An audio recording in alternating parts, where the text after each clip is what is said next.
Have you ever looked into the eyes of a child in crisis, truly looked, and seen both pain and hope flickering at once? That fragile mix is what UNICEF faces every single day. Behind the headlines, beyond the borders, and deeper than the surface of global news, there's a quiet army moving steadily. Not with guns, not with power, but with vaccines, clean water, notebooks, and unwavering belief in the value of every single child. Let me tell you a story, not a fictional one, but a collection of real moments stitched together by compassion, action, and resolve. Because UNICEF is not just a name, it's a lifeline. Chapter 1, The Birth of Hope. In the wake of World War II, the world was torn. Cities crumbled, millions displaced, children orphaned. Europe was bleeding, not just physically but spiritually. And amidst the rubble, in 1946, something unexpected was born. The United Nations International Children's Emergency Fund, UNICEF. Its original mission was simple, yet profound. Help children who had lost everything. Food, shelter, medicine, a future.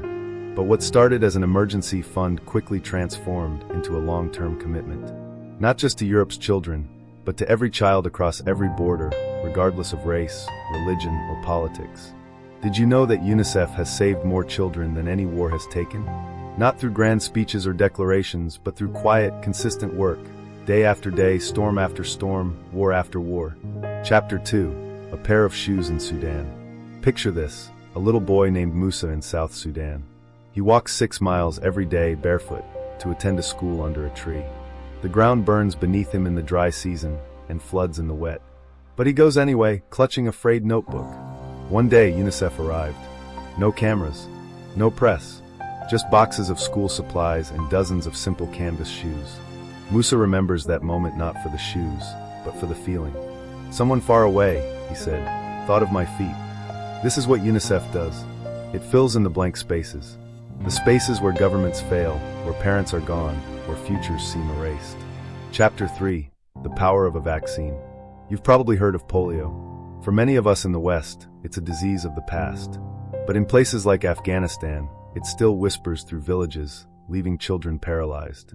UNICEF leads one of the most ambitious vaccination programs on the planet. With their partners, they've delivered billions, yes, billions, of vaccines. Measles, diphtheria, polio, COVID-19. But these aren't just shots. They're shields. Each one is a promise. You get to grow up. I once watched a little girl in India named Asha receive a polio vaccine. She was maybe 5. Her mother wept as the drop touched her tongue. Not because of the pain, but because of the possibility. Chapter 4, A Voice for the Voiceless. UNICEF doesn't just react to crises. They speak for those who can't speak. Every year, they advocate at the highest levels of government for child rights. Education, protection from exploitation, freedom from violence. Do you remember the global movement against child soldiers? UNICEF was there, fighting for demobilization, helping boys and girls reintegrate after being forced to commit unspeakable acts. Or the campaigns against early child marriage.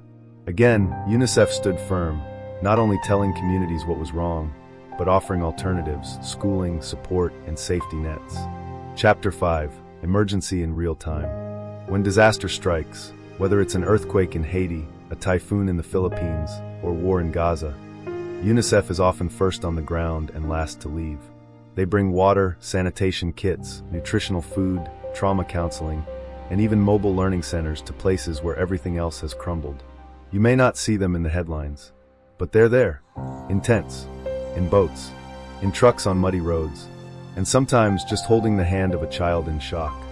Chapter 6, Girls with Books, Not Brides. Imagine a 12-year-old girl named Layla in northern Niger. Her eyes are sharp, curious, and full of promise. But in her village, by the time a girl reaches puberty, she is expected to marry. Often to someone much older. Often without choice. Often without ever learning to read. But then came something radical, a UNICEF-funded school built from bricks and belief. It wasn't just a building. It was a statement, girls matter. Layla stepped into that classroom. She touched her first pencil. She read her first sentence. And she smiled, not because she had learned a word, but because she had discovered her worth. UNICEF believes education is not just a right, it's a force field. A girl with an education is less likely to marry early, less likely to die in childbirth, and more likely to raise healthy children of her own. Let that sink in. By giving one girl a book, you may be saving 3 generations. Chapter 7. The Hidden Battle, Malnutrition. You can't see hunger in numbers. You have to see it in the arms of a mother. In Yemen, a mother named Amal held her child, Yusuf, so delicately it was as though he might vanish. At 18 months, he weighed the same as a newborn. He had stopped crying, not because he was content, but because he no longer had the energy. UNICEF arrived with therapeutic food, those peanut-based paste packets you may have seen before. They may look simple, but they're a miracle in foil. 3 a day for 6 weeks, and Yusuf began to gain weight. His eyes brightened. He cried again. He laughed again. UNICEF doesn't just feed the hungry. They target malnutrition, a silent killer that claims the lives of 45 million children under 5 every year. It's not dramatic. It doesn't make headlines, but it is preventable. When we donate to UNICEF, we're not giving charity. We're giving children a fighting chance to live. Chapter 8. When Climate Becomes the Enemy. Here's a truth most don't want to hear. Climate change is not just an environmental issue. It's a child's rights issue. Floods in Pakistan, droughts in Kenya, hurricanes in the Philippines. These aren't abstract events for children. These are disasters that steal their homes, their schools, their drinking water, and sometimes their childhood. UNICEF is one of the few organizations that addresses the intersection of climate and child survival. They build climate-resilient schools.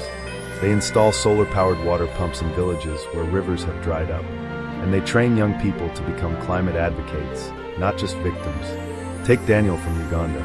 At 15, he joined a UNICEF youth panel to speak at COP26. In his trembling but firm voice, he said, "Don't plan our future for us. Plan it with us." Let that echo. Chapter 9. The Child You Don't See, Mental Health. You can bandage a wound. You can treat a fever. But how do you mend a broken spirit? In war zones, refugee camps, and disaster-hit communities, children carry invisible scars. Nightmares, panic, silence. UNICEF now considers mental health just as vital as food or water. They deploy trained counselors to sit with children and simply listen. They create child-friendly spaces with games, drawing materials, music, all scientifically proven to help heal trauma. In Syria, a boy named Sammy lost his entire family to a bomb. For weeks, he didn't speak. Until one day, he drew a picture of his house. It was the first step back. That drawing hung on the wall of the UNICEF tent like a prayer. Healing begins when someone believes you're worth saving. UNICEF believes. Chapter 10. Behind the Curtain. Who makes it work?